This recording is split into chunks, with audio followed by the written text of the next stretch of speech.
नमस्कार दोस्तों, डिजिटल गुरुकुल में मैं श्रीकांत आप लोग सबका एक बार फिर से स्वागत करता हूं। दोस्तों आज हम बात करेंगे भारतीय संविधान यानी कॉन्स्टिट्यूशन ऑफ इंडिया के बारे में, जो कि इंडियन पॉलिटी का one of the most important topic है और आपके आने वाले किसी भी एग्जामिनेशन के लिए मोस्ट इंपॉर्टेंट टॉपिक है। इनसे बार बार प्रश्न पूछे जाते हैं और स्पेशली आज हम लोग फोकस करेंगे संविधान संशोधन यानी कॉन्स्टिट्यूशनल अमेंडमेंट के बारे में, और अंत में जितने भी इंपॉर्टेंट प्रश्न बन सकते हैं एमसीक्यू के माध्यम से उसे भी कवर करेंगे। शुरुआत करते हैं मोस्ट इंपॉर्टेंट फैक्ट से कि भारतीय संविधान के बारे में थोड़ा सा गो थ्रू कर लेते हैं, फिर एमसीक्यू के माध्यम से प्रश्नों को लगाएंगे। भारत का संविधान के बारे में बात करते हैं। भारतीय संविधान यानी इंडियन कॉन्स्टिट्यूशन जो है भारत का सर्वोच्च विधान है और इसे संविधान सभा द्वारा 26 नवंबर 1949 को पारित किया गया और 26 जनवरी 1950 से यह प्रभावी हुआ। तो यहाँ दो डेट मोस्ट इंपॉर्टेंट है, एक तो 26 नवंबर 1949 और दूसरा 26 जनवरी 1950। और इसी दो डेट को चिन्हित करने के लिए 26 नवंबर को हम लोग भारतीय संविधान दिवस के रूप में मनाते हैं, जबकि 26 जनवरी को हम लोग गणतंत्र दिवस के रूप में मनाते हैं। और इसी भारतीय संविधान के मुख्य हीरो के रूप में कार्य किया किन्होंने, भीमराव अंबेडकर ने। भीमराव अंबेडकर को भारतीय संविधान का जो प्रधान वास्तुकार या तो निर्माता कहा जाता है। और आपको बता दूं कि भारत का जो संविधान है वो विश्व के किसी भी गणतांत्रिक देश का सबसे लंबा लिखित संविधान है, ध्यान रखिए, मोस्ट इंपॉर्टेंट है। और वर्तमान में भारतीय संविधान में कुल 470 अनुच्छेद, 12 अनुसूची या 25 भाग में विभाजित है। इसे बनाने में समय कितना लगा, तो भारतीय संविधान को बनाने में 2 साल 11 महीने और 18 दिन का समय लगा था। अब आपको पता है कि जब संविधान बनाया गया उस समय भारत की स्थिति अलग थी और अभी भारत की स्थिति अलग है और आगे आने वाले दिनों में भी स्थिति अलग होंगी। सो इसी को ध्यान में रखते हुए अनुच्छेद 368 के तहत भारतीय संविधान में अमेंडमेंट की बात कही गई, यानी संविधान संशोधन की बात की गई। समय के अनुसार भारतीय संविधान में संशोधन किया जा सकता है। इसके लिए अनुच्छेद 368 में कहा गया कि इसके जो है बाद में क्या किए जा सकते हैं, संशोधन किए जा सकते हैं। तो संविधान में जो है भाग 20 के अनुच्छेद 368 यानी 368 में संविधान संशोधन के बारे में वर्णन है। और अभी तक कुल 126 संविधान संशोधन विधेयक जो है संसद में पेश किए जा चुके हैं। ध्यान रखिए, 126 संविधान संशोधन पेश किए जा चुके हैं, जिनमें से 104 संविधान संशोधन जो है वो पारित किए जा चुके हैं। अब हम लोगों का जो पॉइंट ऑफ इंटरेस्ट है वो संविधान संशोधन के ऊपर है, यानी कॉन्स्टिट्यूशनल अमेंडमेंट के ऊपर है। तो कितने तरीके से अमेंडमेंट की जा सकती है, तो कॉन्स्टिट्यूशनल अमेंडमेंट यानी संविधान में संशोधन मुख्यतः 3 तरीके से किए जाते हैं और ये 3 प्रकार है। साधारण बहुमत जिसे कि सिंपल मेजोरिटी कहा जाता है, दूसरा है विशेष बहुमत यानी स्पेशल मेजोरिटी, और तीसरा है विशेष बहुमत और राज्य का अनुसमर्थन यानी special majority and ratification by the state. और इन सब के बारे में कहाँ पे वर्णन है, आर्टिकल 368 में भारतीय संविधान में वर्णन है। अब हम लोग बात कर रहे थे कॉन्स्टिट्यूशनल अमेंडमेंट यानी कि भारतीय संविधान में संशोधन के बारे में। तो ये संशोधन किया कैसे जाता है, थोड़ी सी बेसिक जानकारी ले लेते हैं, फिर आगे एमसीक्यू के बारे में बढ़ेंगे। ये देखिए अमेंडमेंट किया कैसे जाता है, तो हम लोग बस बेसिक जानकारी लेंगे, बाकी बाद में हम लोग डिटेल में इसके बारे में डिस्कस करेंगे अलग वीडियो में। सबसे पहले इसे क्या किया जाता है, इंट्रोड्यूस किए जाते हैं संसद में। संसद यानी इसे या तो लोकसभा या तो राज्यसभा कहीं पे भी पेश किया जा सकता है। इसके बाद अगर साधारण बहुमत से ये पास नहीं होता है तो इसमें क्या की जाती है, वोटिंग की जाती है। वोटिंग में क्या किया जाता है, अगर 50% से ज़्यादा मेंबर जो है वहाँ प्रेजेंट है और वोटिंग में अगर हो जाती है तो बाद में उसे राष्ट्रपति के पास भेजा जाता है, यानी उसके बाद अगर लोकसभा में भेजा गया तो बाद में राज्यसभा में भेजा जाता है, राज्यसभा में भेजा गया तो बाद में लोकसभा में भेजा जाता है। अगर दोनों में टाई अप हो जाती है, यानी अगर नंबर ऑफ कैंडिडेट जिन्होंने वोट किया दोनों में अगर टाई अप हो जाती है तो उस केस में जो प्रिजाइडिंग ऑफिसर है उनको वोट देने का अधिकार है, और जिनमें ज़्यादा वोट मिलता है उसके अनुसार से जो है वो अलग जो अगर लोकसभा में भेजा गया तो बाद में राज्यसभा और राज्यसभा में भेजा गया तो बाद में लोकसभा में भेजा जाकर दोनों में अगर पास हो जाता है तो उसके बाद राष्ट्रपति के पास भेजा जाता है और राष्ट्रपति की अनुमति के बाद वो बिल जो है वो एक्ट के रूप में पास हो जाता है। अब हम लोग बात कर रहे थे संविधान संशोधन या कॉन्स्टिट्यूशनल अमेंडमेंट की, तो अभी तक कुल 104 संविधान संशोधन हो चुके हैं, जिनमें से सबसे ज्यादा पूछा जाता है 101, 102, 103 या तो 104 नंबर के संविधान संशोधन के बारे में। तो आइए एक बात देख लेते हैं, फिर एमसीक्यू की ओर बढ़ेंगे। 101वां संविधान संशोधन किससे रिलेटेड था, सबसे पहले जान लीजिए। 101वां जो संविधान संशोधन था वो जीएसटी यानी गुड्स एंड सर्विसेज टैक्स यानी वस्तु और सेवा कर से संबंधित था। गुड्स एंड सर्विसेज टैक्स के लिए यह लाया गया था 101वां संविधान संशोधन। यह 122वां संविधान संशोधन था जो कि संसद में लाया गया था, जिनमें से याद देखिए, ध्यान रखिए कि प्रत्येक संविधान संशोधन या तो विधेयक जो लाया जाता है संसद में, ये जरूरी नहीं है कि वो पास हो जाए। ठीक है। तो टोटल नंबर ऑफ जो संविधान संशोधन विधेयक जो लाया गया संसद में वो था 122वां, और जो पास हुआ वो है 101वां। ध्यान रखिए, दोनों में कंफ्यूज मत होइएगा। और ये लाया कब गया था, ये लागू कब हुआ, तो 1 जुलाई 2017 से ये लागू हुआ था जीएसटी यानी गुड्स एंड सर्विसेज टैक्स, जो कि 101वां संविधान संशोधन था। इसे लोकसभा द्वारा 8 अगस्त 2016 को तथा राज्यसभा द्वारा 3 अगस्त 2016 को यह बिल जो है वो पारित किया गया था। 101वां के बाद हुआ 102वां नंबर का संविधान संशोधन। इन सब से बहुत ज्यादा प्रश्न बनते हैं, इसलिए मैं एक बार डिस्कस कर देता हूं। 102 नंबर का जो संविधान संशोधन यानी कॉन्स्टिट्यूशनल अमेंडमेंट था, वो राष्ट्रीय पिछड़ा वर्ग आयोग के संवैधानिक दर्जा प्रदान करने के ऊपर था, यानी कि इस आयोग को कानूनी निकाय बना दिए जाने के बारे में था।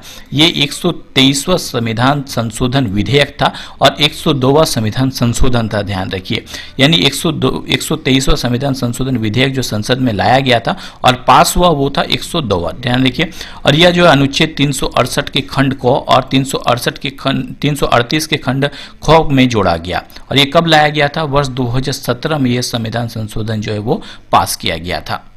इसके बाद है 103 नंबर का संविधान संशोधन, ये मोस्ट इंपॉर्टेंट है, ध्यान रखिए। इसके अंतर्गत जो है सामान्य वर्ग के शैक्षणिक संस्थानों और नियुक्तियों में 10% जो है आरक्षण देने का प्रावधान था। इकोनॉमिक जो वीक सेक्टर थे उनके लिए था ये। आर्थिक रूप से पिछड़े लोगों को आरक्षण देने का प्रावधान था। इसके अंतर्गत 103 नंबर का ये संविधान संशोधन था और 124वां संविधान संशोधन विधेयक था।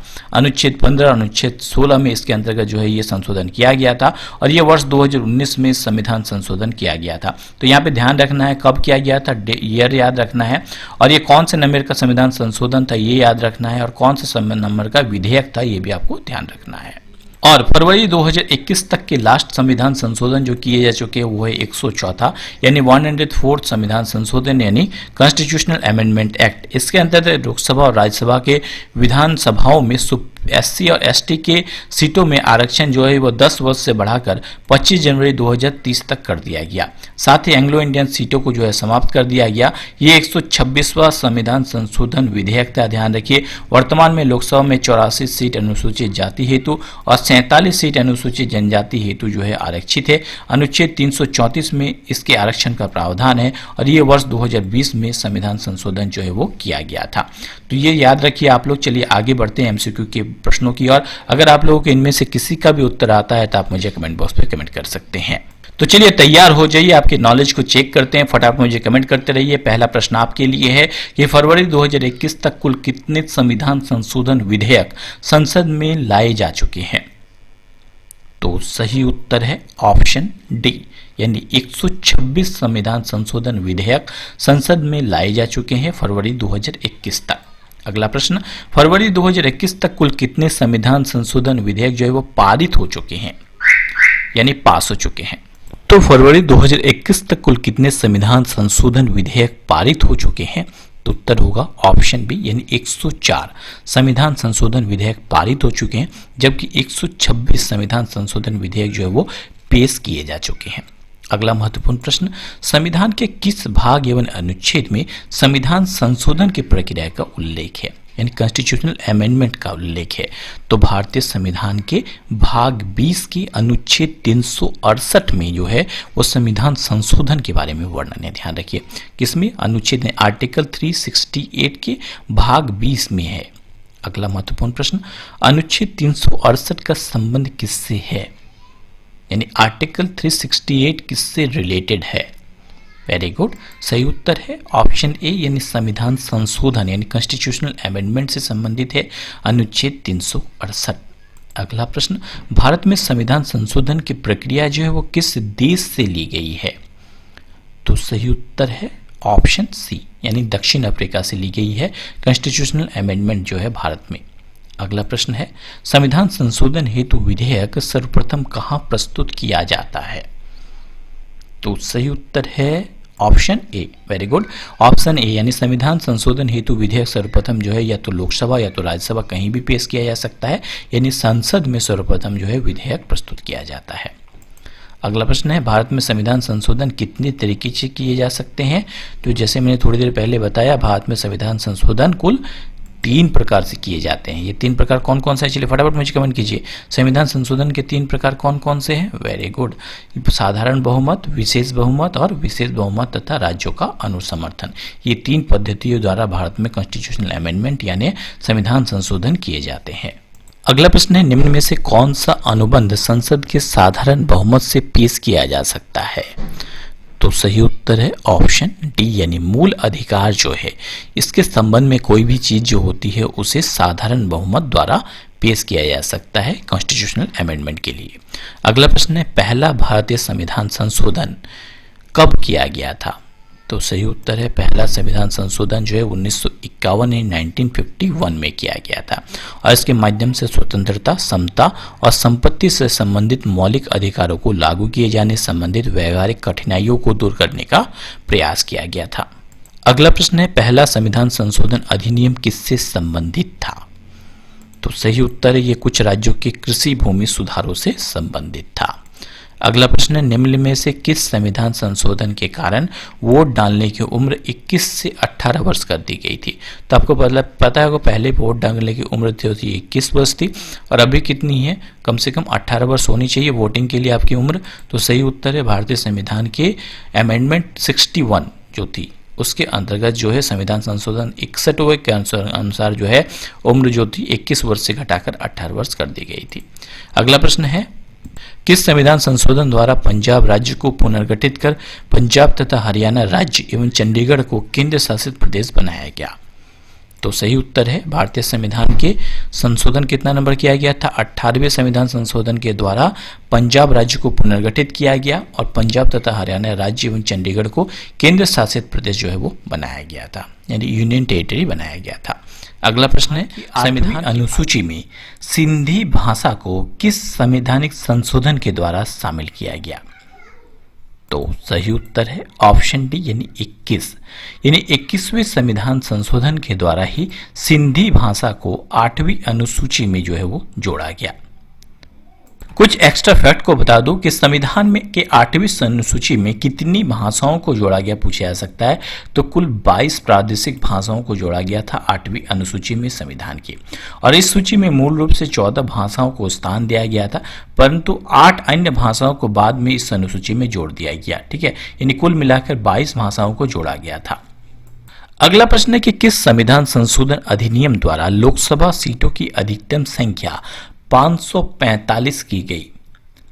तो सही उत्तर है 31वें संविधान संशोधन के द्वारा लोकसभा सीटों की अधिकतम संख्या जो है वो 545 कर दी गई थी। आपको बता दूं कि जो मूल संविधान था इसमें जो सदस्यों की संख्या थी लोकसभा में ये 500 निर्धारित की गई थी, और वर्तमान में लोकसभा में जो टोटल सीटों की संख्या है वो 530 है। ठीक है, 530 जो है वो राज्य के प्रतिनिधि है जी, और संघ क्षेत्र के प्रतिनिधि और 2 राष्ट्रपति द्वारा निर्धारित, यानी कुल अभी जो है वर्तमान में 545 सीट है। ध्यान रखिए अभी 545 है, और इसे किस संशोधन के द्वारा किया गया था? तो 31वें संविधान संशोधन के द्वारा किया गया था।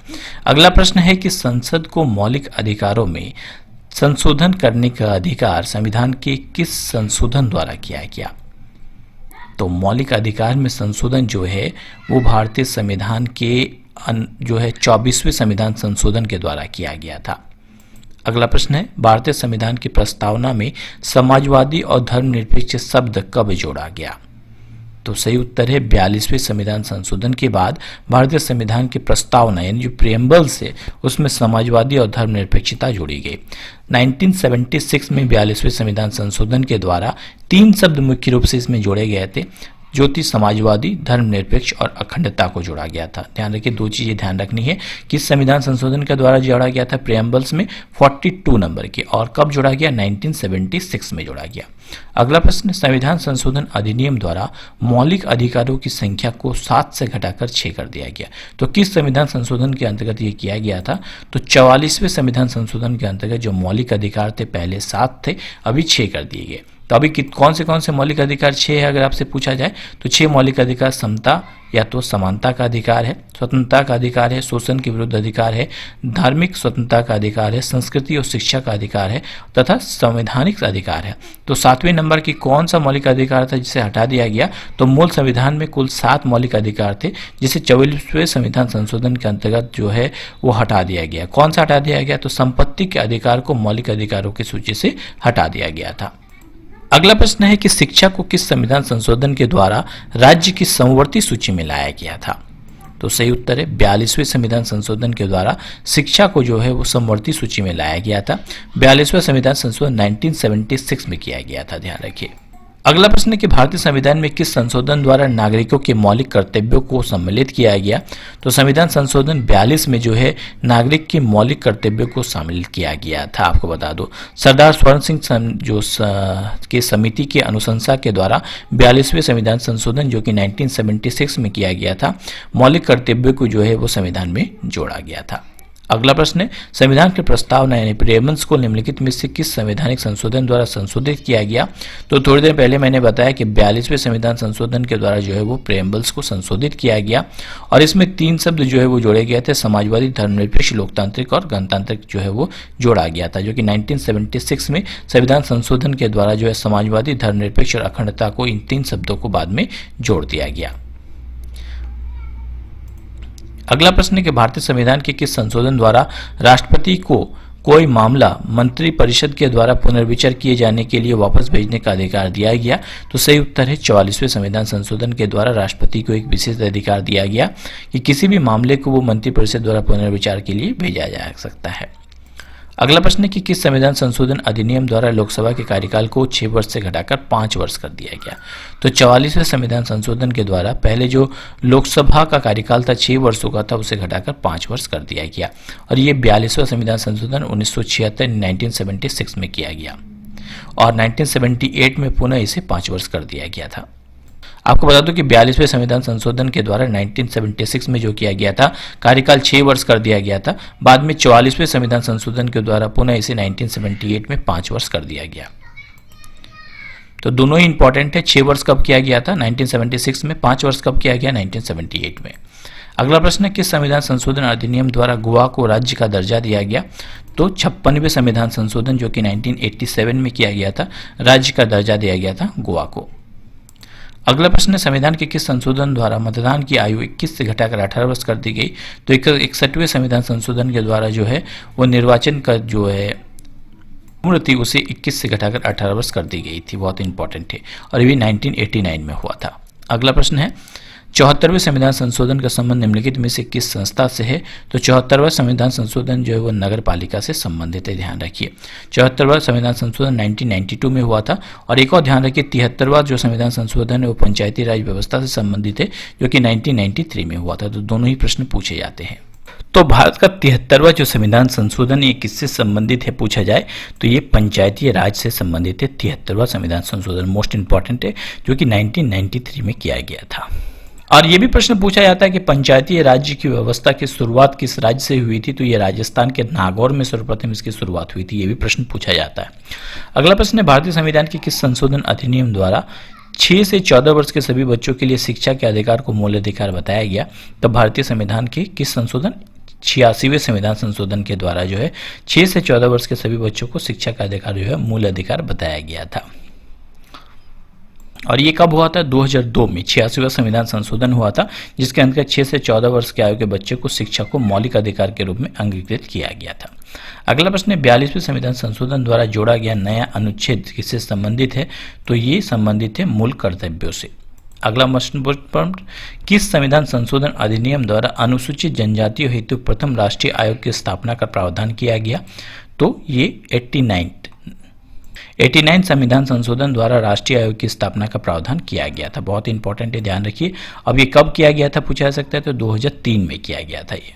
आज के लिए आपका क्विज का प्रश्न है कि जीएसटी यानी गुड्स एंड सर्विसेज टैक्स को देश भर में किस संविधान संशोधन के बाद लागू किया गया? 101, 102, 103 या 104। इसके अलावा ये भी आपको बताना है कि किस वर्ष जीएसटी को लागू किया गया था भारत में। आपको इसका उत्तर कमेंट बॉक्स से कमेंट करके बताना है, बहुत ही इंपॉर्टेंट प्रश्न है। साथ में अगर आप लोगों को लगता है कि वीडियो आपके लिए फायदेमंद है तो लाइक, शेयर और सपोर्ट करना मत भूलिए। सो आज का लाइक का टारगेट है 5000 लाइक्स का। देखते हैं आप लोग कितने जल्दी इसे कंप्लीट कर पाते हैं, ताकि मैं नेक्स्ट अच्छी वीडियो आपके लिए ला पाऊँ। और इसके अलावा अगर आप लोगों को वर्ष 2020 से अभी तक की जितने भी इंपॉर्टेंट करंट अफेयर्स है उसका PDF चाहिए तो लिंक आपको नीचे डिस्क्रिप्शन बॉक्स में मिल जाएगा, आप चाहे तो डाउनलोड कर सकते हैं। दोस्तों आज के लिए इतने ही, जल्द ही लौटेंगे नई वीडियो नए नॉलेज के साथ। तब तक हंसते रहिए, मुस्कुराते रहिए। Thanks for watching video. जय हिंद, जय भारत दोस्तों।